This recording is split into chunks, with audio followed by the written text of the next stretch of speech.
The living room television tore into a red banner while Jonah's dog stopped mid-breath and pressed its muzzle against the glass. Jonah lunged for the remote and the banner swallowed his hand with static. Emergency transmission, unauthorized override, a new protocol will issue thoughts. Fear sat behind his ribs and made his fingers shake on the remote. He hit power, the set flickered, and the overlay held.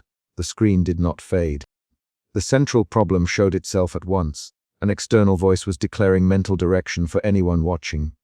Jonah's fear pushed him forward. He dropped onto the couch and put his palms flat to the TV's bezel, as if his palms could stop a signal. His dog, Bruno, did not move. Bruno's ears were pinned, pupils dilated to black discs on white. Jonah called, "Bruno, come here." Bruno only shifted his head an inch and kept staring. A neighbor's footsteps thudded on hardwood outside. The hallway light clicked on, and then Mrs. Evans was at the doorway, keys in hand and breath coming fast. "Jonah, what's Mrs. Evans?" She read the banner over his shoulder and stopped walking. "Is this real?" Jonah swallowed and said, "They say they will replace our thoughts." His words landed flat. Mrs. Evans stepped closer to the screen and touched the cabinet with one finger. The touch was practical, like testing heat. Jonah's suspicion hardened into a plan. "Get the feed off the air or get people out of the room." The house phone shrilled. Jonah picked up and heard the municipal operator's clipped tone before the line dropped into the same flat, low, processed voice that sounded on his TV operator. "6 authorized override in progress," the voice said. It used calm procedural cadence that made the sentence sound like a weather advisory. Jonah felt a new emotion rise, distrust. Who is operator 6? The voice did not answer his question. It recited a directive: remain seated. Vocalize phrase 1 when prompted. Jonah tightened his jaw and scooped Bruno up. He had to move people out. He had to move himself out. Mara's van arrived at the relay building 15 minutes later with the municipal radio screaming a scrambled overlay on the scanner. She slammed the door and set a backpack of tools on the concrete step. At the relay, Ruiz met her with a flashlight under his chin and a sour expression. "Don't touch the main switch, Ruiz. If you pull it, the override will cascade and lock every analog node star to star."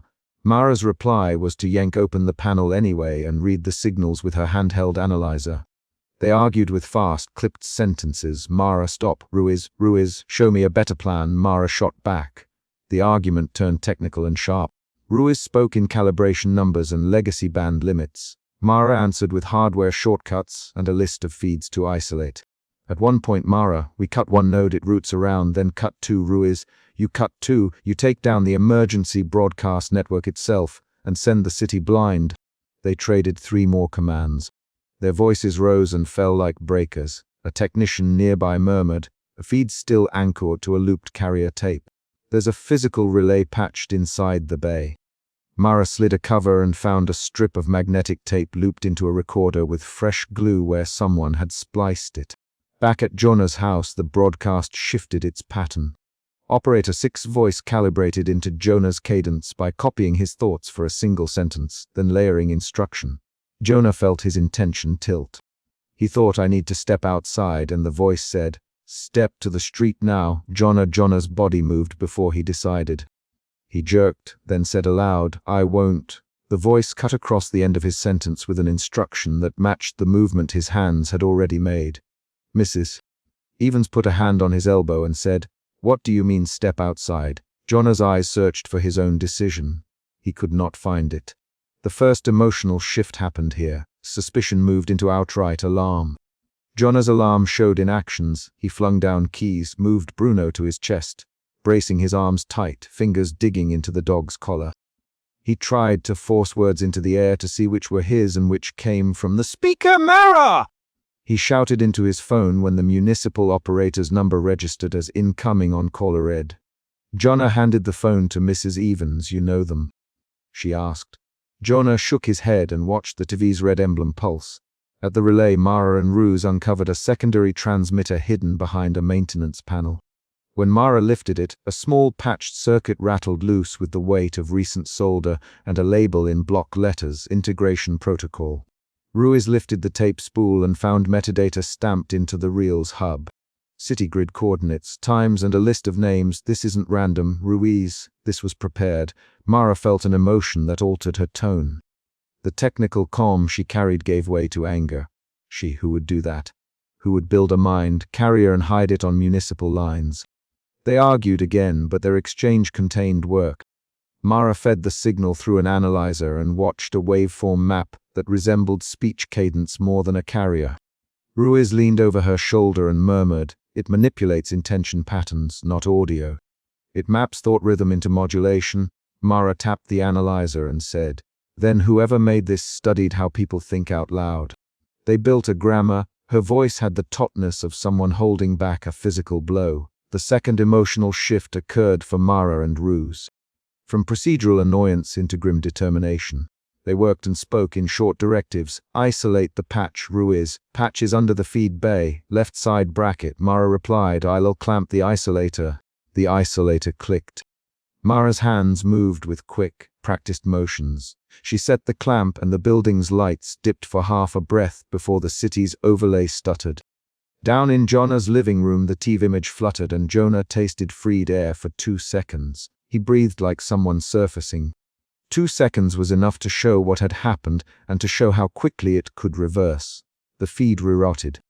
A new carrier took the same message through a different node, and the voice returned in the phone with a phrase it had not said before. "Integration must continue. Vocalize phrase 3. Jonah tried to speak and his throat tightened. His mouth formed the syllables the banner demanded, even as his head shook no. Bruno barked once, short and brittle, and then cowered back against Jonah's knee. Mrs. Evans pulled a kitchen chair between the TV and Jonah like a flimsy barrier. Jonah felt hopelessness press in as if air had been removed from the room. Mara watched the rerote spike on her analyzer and cursed under her breath. "They built resilience into their patch," she said. "Someone expected us to pull a breaker." Ruiz looked toward the ceiling where cabling vanished into conduit and said, "This is not just a hack. This is a program." Their argument turned faster and harsher. "We can take the transmitter offline," Mara insisted. "No, that risks municipal scanners and hospital circuits." Ruiz replied, "We risk letting it spread instead." They fought with 3 rapid exchanges, each line under 8 words, each name used like a tool. Mara. "Think, Ruiz. Act, Mara. Don't, Ruiz." Help. Their insistence forced choices that affected other people. Jonah saw the list on the tape hub in a flicker of static when Ruiz's handheld radio got close enough to the house broadcast. Names scrolled in the closed caption crawl that Operator 6 pushed. Target zones, previous times, a notation that the protocol had previously succeeded. Jonah's mouth went dry. They did this before. Mrs. Evans only repeated the names aloud and her voice fell to a flat inventory. Old addresses, apartment numbers. That reveal changed Jonah's perspective from immediate self-protection to a broader dread. He was a node in a repeating program, not an isolated victim. An external event snapped the room's tension every few paragraphs. A relay light went red, a neighbor screamed at a door, a field van lit the street, a launcher of city alerts came online. The chapter kept moving with evidence and responses. Mara forced a technician to bring a magnetic tape head from storage and they listened to the loop in the relay back office, isolating the carrier. The tape audio contained Operator 6 voice in archival clarity, shifted only by purpose. The voice listed specific short phrases designed to occupy speakable thought patterns. Phrases people could mouth without thinking, collaring intention into syllables. At the house, the broadcast issued an integration protocol live. Repeat phraser. Repeat phraser now. Jonah felt the instruction occupy his mouth before it reached his ear. He mouthed the words and tasted copper. When he stopped moving his body, his hand had already placed the remote on the table and his legs had stood. He 2 short sentences. "I won't comply. And who are you?" The voice overrode the second sentence with calm. "You will comply for your safety, Mrs." Evans slapped the TV's cabinet with the heel of her hand and cursed. "Stop speaking to it," she told Jonah, and the command was plain and immediate. The mini cliffhanger hit mid-chapter when Mara cut one feed and the display on Jonah's TV went black for 3 breaths, then flared back with a new banner and a different emblem. Jonah's breath stopped. He had found another path. The banner scrolled an instruction that named Jonah by last name and listed a time for compliance. The clock on the banner counted down 30 seconds and then paused at 29. "Mrs. Evans shoved Jonah toward the front door and said, "Get out now." Jonah's hands balled into fists and he stepped forward. The countdown did not finish. Instead, the feed repeated an earlier sentence in a humming, doubled cadence that made Jonah's head ache. Mara and Ruiz worked in sequence across the night. Ruiz found archived files in the relay's back office labeled with agency stamps and a notation that read, "Confidential integration trials. This is worse than a patch, Ruiz. This is an authorized experiment that leaked into public systems." Mara held the spool and read another line under her breath. Prior success rates. Her voice went low. The emotional movement for Mara slid from determination to a bitter understanding that someone within bureaucratic structures had allowed this. She looked at Ruiz and said, "Someone signed off on this." Ruiz answered with a sharp, short, "Then someone will have to explain it." Their dispute included 3 to 5 rapid exchanges about chain of command and responsibility. Back on the street, a small knot of neighbors gathered. The city feed projected operator 6 into a handful of nearby porches. A man named Hargreaves banged on a window and shouted, "Get away from the stair!" A woman across the street turned the house's cable box off with a screwdriver and said, "We can pull the plug." Jonah stepped onto the porch with Bruno shaking in his arms. He realized that compliance could be enforced in a dozen ways. Mechanical isolation, social pressure, and this new method that used speech to replace intention. "Mrs. Evans walked to the edge of the yard and said, "Jonah, help me check Mrs. Care's window. She lives alone." Jonah nodded and followed. The climax arrived on the sidewalk when Operator 6 issued the public integration protocol and then targeted Jonah specifically with a directive. Jonah Patel will now vocalize precisely as issued. Begin phrase 3. The voice did not shout, it was flat, procedural. The whole block heard the instruction. Jonah froze and then moved, his mouth forming syllables that began with the broadcast's cadence and ended with his neighbor's name. He tried to stop. His throat tightened. Bruno whined and tried to scramble out of Jonah's hold. The broadcast overlaid his hesitation with a second voice. "Resistance is reclassified as a health risk." Then Jonah's movement matched the instruction exactly and he spoke the phrase the feed required. The action sequence was physical and brief. Jonah's jaw clenched, his fingers dragged across the fabric of his coat, his feet shifted forward, and his voice came out in a clipped, even tone. "Mrs. Evans grabbed his arm and shook him. "Jonah, look at me!" she demanded. Jonah's eyes flicked to her and then returned to the broadcast window. For a moment, Jonah's face emptied and then snapped back into expression when the feed hiccuped with a burst of static. The crowd gasped and someone shouted, "He's reading it like a script." Jonah tried to say no, but his mouth obeyed the feed. The public humiliation became evidence this signal could force speech and movement in front of witnesses. Mara saw the same waveform spike in real time and made a decision. "We will take the rooftop transmitter and pull power to that node," she told Ruiz. He hesitated and said, "You know the risk, then cover me when I climb, Mara." Her voice was thin with concentration. Ruiz gathered bolts and a harness, and they moved like a crew trained in contingency. On the roof, Mara pried a junction and found more splice points.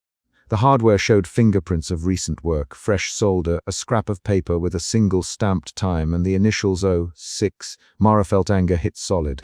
She said into her radio, "Operator 6 left a signature." This was internal, Ruiz answered. "Someone in the system is involved." "This is institutional." Their exchange changed the mission from otage to investigation. At ground level, Jonah fought for control through action rather than thought. He stepped forward, set Bruno on the porch, and ran his hand over the dog's neck in a motion that anchored him.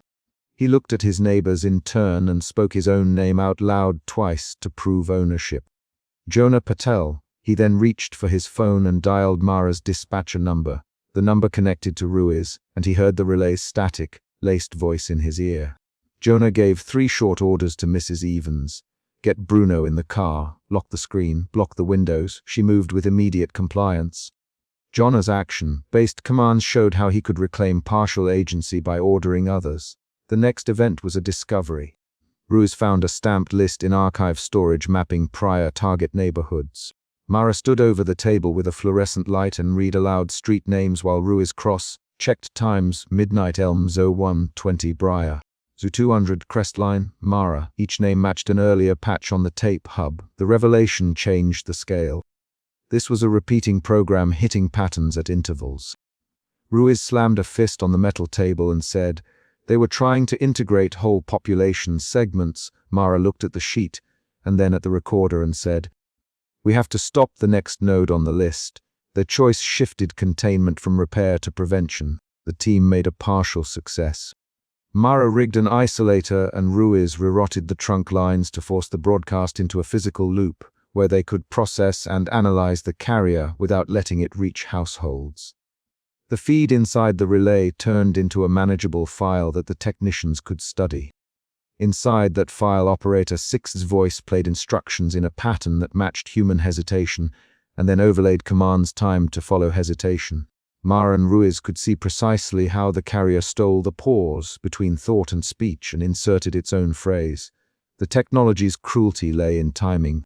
Even with the relay isolated, a residual whisper remained on domestic screens. Jonah felt a tremor in his hand and watched the TV's red emblem pulse once more. Operator 6 returned with an official tone and claimed oversight. "Integration will be gradual and protective. Comply for continuity of safety." Jonah allowed, "We will not consent to being replaced." His voice sounded ragged. The voice answered, "Consent is not required. This is a public health measure." Mrs. Evans pushed her keys into Jonah's fists and said, "You'll need to get to the coordination center. They have a temporary shelter set up." Jonah looked at the keys and felt the chapter's immediate problem narrow to one concrete decision. Leave or stay. The final paragraphs tightened into a concrete situational beat. Mara uploaded the isolated carrier to a protected server and sent a packet of the waveform metadata to the municipal oversight board with the header, "Urgent integration carrier found." Ruiz secured the relay bay and placed a physical lock on the splice points, the metal clank echoing across the room. Jonah gathered Bruno, set the dog in the car, and stood in the doorway with Mrs. Evans watching him. He engaged the deadbolt and said, I'm going to the coordination center." Mrs. Evans put a hand on his shoulder and said, "Be careful." Jonah nodded, slotted the key into the ignition, and the engine stamped the final beat as headlights cut the street into stark slices. Operator 6's voice returned one last time in the living room, recording on a neighbor's phone that had been left near the TV. "Stand by for integration updates." It said in the exact flat cadence that had ordered Jonah earlier. Then the feed hiccuped into pure static and the transmission terminated mid-sentence with a mechanical clang. The banner collapsed and the screen went black. The final image was a single frame of a red emblem dissolving into snow. The city had a problem to contain and a program to investigate. Mara and Ruiz had a list of locations and a spool of looped tape that bore signatures from inside the system. Jonah had a car, a dog, and a decision already made. The chapter ended with a knock on his door as he reached the car and a voice outside saying, "Jonah, it's time," which forced him to move without giving away the next step. Emotion root, fear, emotion shifts, suspicion, alarm, determination, anger, grim, understanding. Those shifts guided choices. Jonah moved with protective action, Mara escalated from technician to investigator, and Ruiz chose containment over simple repair. The beats resolved a local crisis by isolating the relay and exposing institutional complicity, while leaving the larger program and its signatories as new targets for the next transmission. The chapter closed on a clear action and a decision. Jonah drove toward the municipal coordination center, Mara carried the tape to a secure locker, and Ruiz filed the metadata with the oversight board just before the relay's lights went cold, leaving the neighborhood to wake under a silence that might already be carrying new orders. The commuter stepped off the platform edge, and the woman beside him screamed as her fingers closed on his wrist. Jonah moved before he could catch himself, pulled by the urgency in the man's body and the clear, empty voice that had spoken inside his head. "Walk." Doubt burned in Jonah's throat the moment the man stopped. Doubt had pushed Jonah forward and then held him. He looked for the source of the voice with the same quick, practical motions that had kept him alive during his volunteer shifts. Eyes scanning faces, hands seeking buttons, weight shifting toward help. The platform smelled of iron and exhaust. Within 3 breaths the team unfolded around Jonah. Field technician Alvarez already had a tablet in hand. Mira's dog barked once and sat hard against Mira's leg, and a responder pushed through the crowd with a soft command. Jonah's doubt shaped every choice he made in those first seconds. He did not trust what he heard as his own thought, so he acted to interrupt it. Stay back. Alvarez, his voice short. Jonah, hold him. Jonah caught the commuter's forearm and looked into his unblinking eyes. The man stared past them and began to take another step. The broadcast presence was not rumor by then. Jonah thought of the red banner that had ripped across his living room television 2 nights earlier, how the dog had pressed its muzzle to the glass and not blinked. He remembered the static swallowing his hand when he reached for the remote. He did not need to repeat that memory aloud. It sat in the way Jonah braced, and in the precise way Mira's dog had refused to leave the speaker's side at the station. The problem was clear. An external signal was inserting directives into thought and turning them into action. Alvarez's fingers hovered over a handheld scanner. He tapped the tablet and the device chirped. Origin ping is unstable, he said, but it's layered on FEM and local emergency bandwidths. We were getting patient reports that the voice is internal. Jonah felt cold push through his sweatshirt. Internal how? Alvarez did not answer with theory. He pulled a responder aside and said, watch the next minute. If someone obeys, pull them out by force. Record every moment. The order carried the blunt logic of triage. Jonah followed it. A man at the far end of the platform stepped forward without looking, then turned and moved with the same mechanical cadence toward the yellow line. An elderly woman lunged and caught his elbow. He snapped at her like an animal and kept walking. Jonah ran, grabbed the man's shoulder, and shoved him backward. Who you to do that? Jonah demanded. The man clutched his head and moaned. It stopped speaking. He breathed. He did not know what he had said. His eyes were empty as if he had been cut away from himself. They pulled survivors into the concourse and set up a perimeter.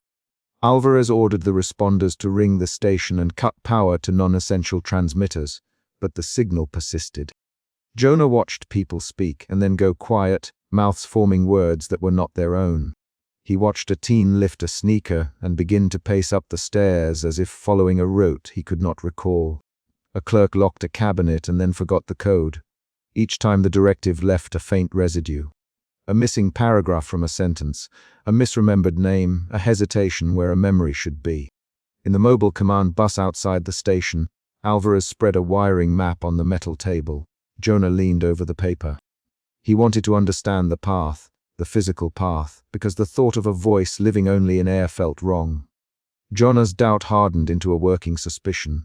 If the signal had a physical node, cutting it would not be theoretical cruelty. It would be an emergency act. The relay shed on 3rd and Ellis still uses analog feeds. Alvarez, it matches the ping pattern. It's old. If we were lucky, there's a tape source or a human anchor. Jonah clenched his jaw. He could picture the annotated diagram from previous emergency trainings. A relay housing, backup tapes, analog cradles meant to be inert. He felt a second shift. Doubt became urgency. They moved fast. Jonah and Alvarez walked toward the shed with 2 responders and Mira tucked behind them, the dog at her foot. On the way, Jonah kept replaying the earlier home transmission, the red strip across his living room TV and his hand swallowed by static. Mira, not as a question but to fix it in the group. My set flashed a red banner and my dog just froze against the glass. The voice said it would issue thoughts. Mira's jaw tightened. It us what to think, she said, and the word clipped off, it me to get the dog out. Then it told Jonah to stay. I don't know how it chose. Her voice trembled with a shift from confusion to a focused fear. Outside the relay shed a padlock hung on a rusted clasp. Jonah found the perimeter markers and the old embossed municipal seal. The alley smelled of oil and wet cardboard. The shed's door gave after Alvarez wedged his shoulder and the metal groaned. Inside, cables spidered across the walls and a bank of analog readers hummed like tired hearts. A reel lay half unspooled on a workbench, its brown tape catching dust. The dog moved forward and nosed the edge of the reel, then backed away. Jonah reached for the tape but hesitated. His hands felt heavy with consequence. Alvarez crouched beside the console and called out names as he tested connections. We have a feed going out on emergency fallback. It's piggybacked through municipal lines. This reel logs as Operator 6 archival relay. Jonah sat hard on an overturned crate. Operator 6, he said. The name landed like a piece of cold metal. Jonah remembered the badge described in an old file, a rectangular metal tag with a red stripe, an operator identification. The discovery changed the threat in a single motion. The voice might be human, held like an artifact to a machine. They packed the reel into a crate and dragged the heavier console toward the exit. On the way out, a responder froze and then obeyed an internal command that made him take a step back into the alley and stand motionless. Jonah grabbed his collar and shouted, "What is it?" The responder blinked and looked at Jonah as if meeting him for the first time. "It to wait," he whispered. He smiled in a way that did not reach his eyes. Jonah felt another emotional shift, urgency curdling into anger. He pushed the responder out of the way, and they moved to the rooftop relay outlined in the plan. The rooftop climb was a sequence of hands on rusted ladder rungs and the hiss of the city's wind. Neighbors lit cigarette flames and then misremembered why they had opened windows at all. Down below, someone smashed a storefront glass and then stared at the shattered edge as if seeing it for the first time. Jonah and Alvarez reached the rooftop antenna and found a ring of cables converging into a cradle bolted to the floor. The cradle pulsed with a faint red light. The machine's label read Operator 6 Control Cradle. A suite of analog meters tracked heartbeat and vocal modulation. They did not need to look far to find the human anchor. A man lay inside the cradle, pale beneath the monochrome wash of the rooftop flood. His headset straps crossed his salt and pepper hair. A thin scar ran down his left cheek. He breathed shallowly and his hand twitched when the cradle clicked. Jonah recognized the face from earlier files. Long, angular, permanent shadow under the eyes, and the institutional red badge pinned to his chest. Operator 6, Alvarez, voice breaking once. Jonah knelt beside him and reached for the badge. The man's eyelids fluttered and a low, flat voice sounded, neither purely inside nor outside, calm, procedural, do not sever the relay. The voice said through the man's lips and through the rooftop speakers at once, severing will cause cognitive instability in integrated subjects. Containment requires steady taper. Mira stepped forward. He's awake. John, Alvarez, what is he saying? Jonah's hands shook as he read the cradle's output. Measured directives were being sampled from the operator and broadcast through analog modulation layered with emergency channels. The voice did not waver. It issued a protocol: maintain, integrate, stabilize. Jonah felt the last emotional shift contract into a decision: resolve. He could not let the voice continue to reach neighbors and commuters. Alvarez lifted the cover plate and exposed the relay link. The wiring map matched the crate's connections. One heavy copper feed ran from cradle to municipal grid. Jonah thought of the crowds below, the church congregation, the commuter who had stepped forward, the teen pacing stairs. And he thought of the red banner that had swallowed the remote in his living room. He imagined the cost of leaving Operator 6 alive. The voice would continue. He imagined the cost of severing the cradle. A man likely would die. The choice was a surgical kind of cruelty turned civic. Jonah looked at Alvarez. Can we isolate the cradle without killing him? Alvarez worked the tablet again. We can attempt an isolation spell, but the cradles synchronize on heartbeat patterns. If heartbeat drops, the modulation will spike. We can try a slow taper, but we're not guaranteed a soft landing. Jonah's doubt returned for a moment. Was there a humane option? He remembered the earlier broadcast's language in his living room. The voice had framed its plan as protection. He remembered the dog pressing against the glass as if sensing something behind the signal. That memory pierced him. He bent, took the operator's hand in his own, and said, "Operator 6, if you can hear me, tell me your name." The voice answered without full wakefulness, as if reading a script. Designated Operator 6. Function, cognitive relay. Name, withheld. The withheld answer was a coded policy, not a person. Jonah pulled his hand back. Mira's voice rose sharp. We can't kill him. We can't become executioners for a signal we barely understand. Jonah looked at Mira. She stood rigid, dog pressed to her calf. "Mira," he said, "what would you do?" "Cut the feed and try the tape," she said. "If there's a physical archive, play it back on an isolated loop and see if it stabilizes. But I don't want anyone else to wake with another voice inside them." Her words were short, practical. Alvarez nodded. He had already thought of the tape. In the relay shed they had found the real labeled operator, 6 archival relay. We can run the archival loop in a Faraday cage, play the source locally and compare. If the voice on tape matches what he's broadcasting, maybe there's a procedure embedded we can reverse engineer. Alvarez's technical certainty steadied them. They carried the operator and the cradle down 2 flights to the emergency van. The city thinned around them as the sun slid toward pre-dawn. On the route, Jonah conducted a string of rapid questions. Jonah, what did he say in the living room? Mira, it that a new protocol will issue thoughts. It me to stand still and listen. It my dog to warn me, Jonah answered plainly, and you acted. I grabbed the remote and the static hurt my hand. The dog would not stop barking into the speaker. Jonah did not invent drama. He described exact movements. The bite of static, the dog's paw tapping the glass, the remote falling from his hand. His concrete report anchored the team's decisions. At the command bus, Alvarez fed the archival reel into an isolated reader and played the first few seconds.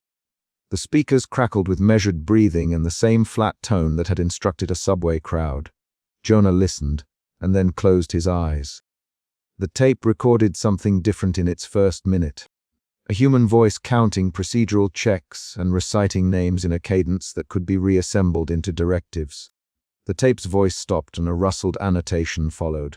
A human operator's log describing integration synapse. Jonah read the log aloud. Integration synapse. Enable steady cadence, test voluntary response windows, avoid abrupt shoot-off. That phrasing made the ethical calculation explicit. The voice on tape treated people like systems to be eased into control. Jonah's hands curled into fists. He felt resolve harden into action. They rehearsed a plan. Alvarez would attempt a slow taper using the archival loop as a staged control. Jonah and 2 responders would stand ready to physically intervene if citizens under the broadcast's influence began to move dangerously. Mira would monitor the operator and the cradle, and the dog would stay near the operator's head. The team moved with quick, efficient speech. Alvarez, you run the loop. Jonah, you stay ready to pull if the modulation spikes. Mira, watch for abductions, people leaving with their eyes glassy. If anyone starts to obey the voice to harm others, pull. Alvarez repeated the plan once and then began. The archival feed hummed in the Faraday cage. Alvarez dialed in a slow fade and matched the cradle's carrier. Through the cage, Jonah could still hear a faint overlay of directives bleeding into the city's bands. For a tense minute nothing obvious happened. Then a church bell chimed 2 streets away and a congregation fell silent in the pews. A dozen heads turned toward their radios and then bowed in near-perfect unison. The broadcast slotted into their bones like a tooth. Now Alvarez, now watch. Jonah watched as a woman in the bus shelter stood, as if waking from sleep, and threaded through the crowd with a clutch on her stroller. She did not know where she was going. Jonah moved to intervene and the woman's eyes flashed recognition for a second, then rolled away as the voice issued a ritual directive. She began to speak lines she had not known before, words with a meter and cadence the team recognized from the tape. Jonah stepped in front of her and said, "Listen to me." Mill her back. Mira reached, fingers closing on the stroller handle, but the woman's hands tightened. No, the woman mouthed, "Stop speaking." Repeat the phrase. She repeated the phrase with mechanical precision. Jonah had to pull her by the elbow and physically lead her away. Her body fought, but eventually she ceased. The attempt to taper the feed introduced a spike. Meters on the cradle rattled. The roof's speakers emitted a thin, high tone and the operator's breath hitched. Jonah saw Alvarez's hands move faster on the tablet. The feed is resonating on heartbeat sync. Alvarez, if his heart slows, we will get a modulation spike. Be ready to sever if he flatlines. Jonah felt the air thinning. The team moved into crisis mode with practiced, urgent motions, no speeches, only commands. Jonah, Mira, pull him out of the cradle if the spike goes over threshold. Alvarez, we will attempt to isolate and switch to the archival loop. If it fails, we terminate the relay. Jonah swallowed. He and Mira exchanged a look that needed no words. The spike came as a mechanical hitch in the operator's chest. The cradle's red light flared. Jonah braced and Mira slotted her hands under the man's shoulders. He looked smaller than Jonah had imagined. His skin under the monochrome wash showed veins like thin rope. Jonah felt the choice compressed to a single visible action. Save a man by leaving the city at risk, or stop the city by ending the man's life. The operator's mouth worked in the same calm, flat directive phased into the rooftop speakers. Maintain, maintain. It repeated. Jonah moved to cut the main feed. Jonah remembered an earlier file about institutional decisions in emergencies. Prioritize population safety when a single life anchors systemic harm. He thought of Jonah in his living room watching the red banner and the dog pressing its nose to the glass. He thought of the commuter who had stepped toward the tracks. He thought of the woman in the bus shelter reciting the phrase. In the same breath he thought of the man in the cradle, Operator 6, a name on a badge, a thin scar, a life breathing shallowly. Jonah's hands found the relay key. His fingers shook but did not falter. He turned to Alvarez. Do it right. No sudden power cuts. Slow mechanical isolation, then cut the copper link if he flatlines. If he survives, we keep him alive and disassemble the modulation. If not, we document and close his file. Alvarez nodded. He slid the tablet into a maintenance mode and set a countdown for a controlled taper. The archival loop took the cradle's output and began to replace the live feed with recorded checks. The rooftop speakers took on a new rhythm, the tape's human voice reciting checks and name tags, not commands. For 10 minutes the rooftop held like a sealed room. Below them, responders shepherded people away from target zones. Jonah watched the meters and felt his heartbeat match the readout. The operator's chest rose and fell in shallow, steady pulls. The cradle synchronized to the archival loop.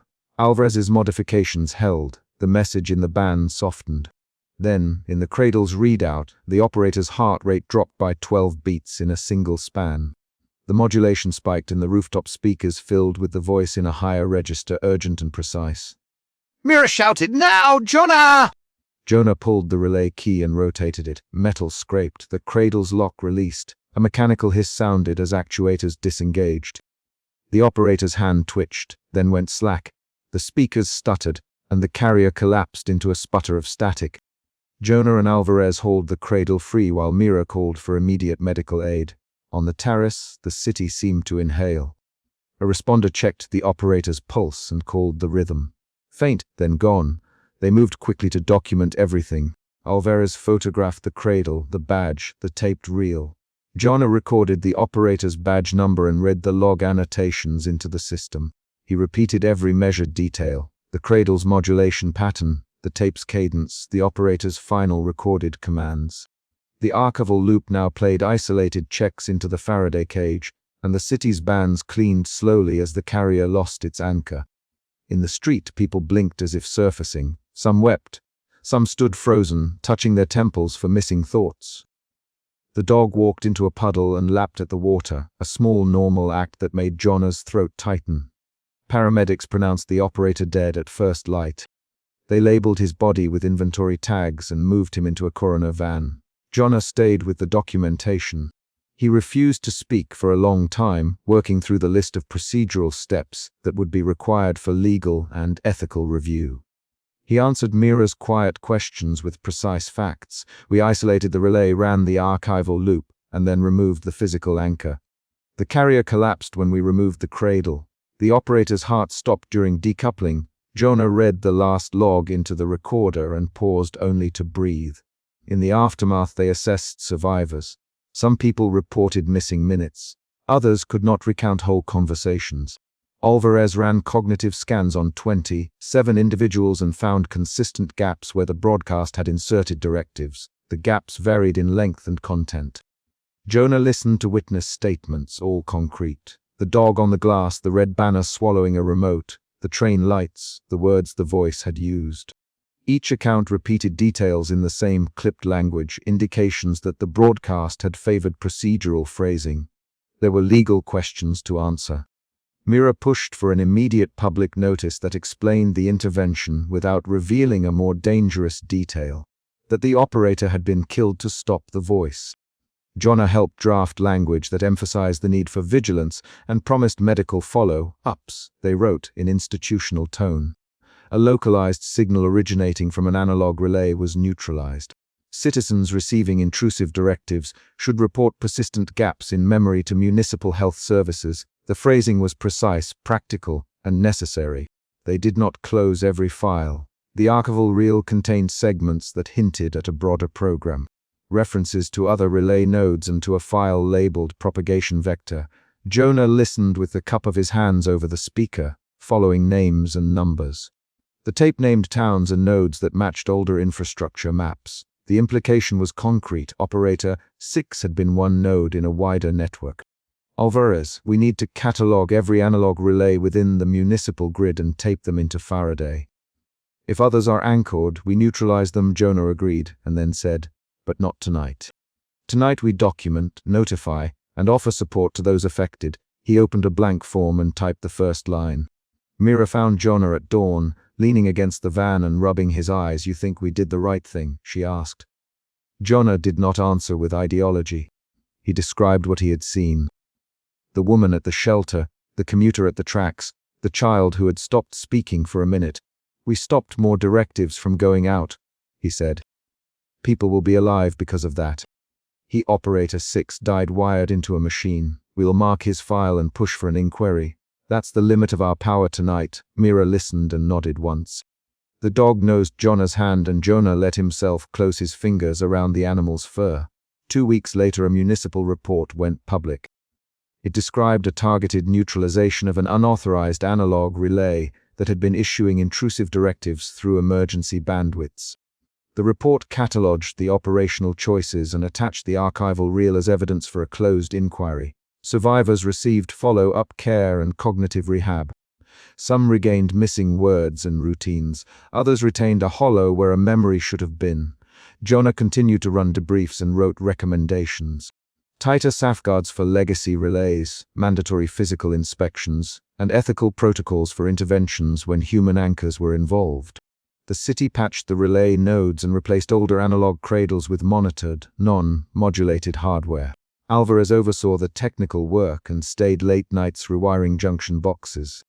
Mira led community outreach and held listening meetings where people recited their exact experiences. The static that smelled like burnt tape, the dog's paw at the glass, the red banner that flooded a living room.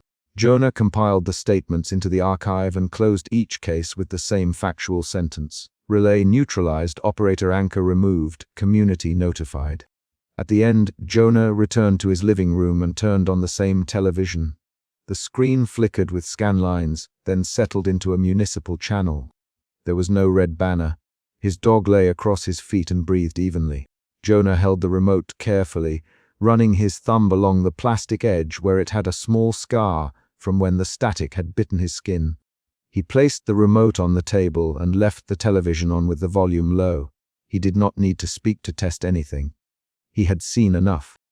When the coroner's file arrived, it listed cause of death as cardiac failure during mechanical decoupling. The operator's ID number matched the badge pulled from the cradle. Jonah closed the file and checked the inventory list. Reels cataloged, nodes checked, protocols updated. He sent the report to Alvarez and Mira and stamped the last entry with procedural closure. Before dawn on the 21st day, a single municipal alert tested the city's emergency channels. Jonah listened as the procedural voice read out the test in a flat, neutral tone. He did not flinch. He had learned to hold the recorded cadence and to read it back with the same steady pacing that had carried him through the rooftop. He thought of Operator 6 as a person with a badge and as a node in a system. He marked the interior conflict down in his log. They had ended a life to save many. He had not celebrated. He had recorded details outside. Mira's dog padded along the curb and nosed at a scrap of newspaper. Jonah watched from his window and then shut the living room light. He left the television flickering and walked to the door, hearing the city's slow return to ordinary noise. He locked the deadbolt, placed the archive folder on the counter, and sat. He did not tell anyone that sometimes, in the pale hours, he could still hear a procedural cadence if he kept very still. He wrote the last sentence into the file. Relay removed. Community care initiated. Then he stood, went to the window, and watched the streetlights go pale as the sun rose. Alvarez called once more from the command bus with a schedule for relay inspections. Jonah answered, "I will be there." He closed the line, took a sip of coffee, and stepped out into the morning to meet the work that remained. In the command logs, the final entry recorded the mechanical action that ended the chapter. Alvarez inserted the relay key into the cradle and turned it. The cradle's actuators released and the carrier collapsed. That action settled the emergency into procedure. It also left a precise bruise in the municipal archive where a man's life had been accounted for in steps, timestamps, and signatures. The city would file the pages and the tape and the badge and call it containment. Jonah would carry the rest. They had stopped the voice. They had recorded everything. They had, in bureaucratic language, neutralized a threat and begun healing. The last motion of the chapter, the deliberate turn of the relay key, sat in the municipal ledger as a concrete act, a decision made in the open, not a symbol. The work that followed was not a story of redemption. It was docked in forms and witness statements and the slow, exacting labor of unmixing a human being from a machine. The final line of Jonah's report recorded a final, factual beat. The relay was cut and operators' chest stilled as the cradle powered down.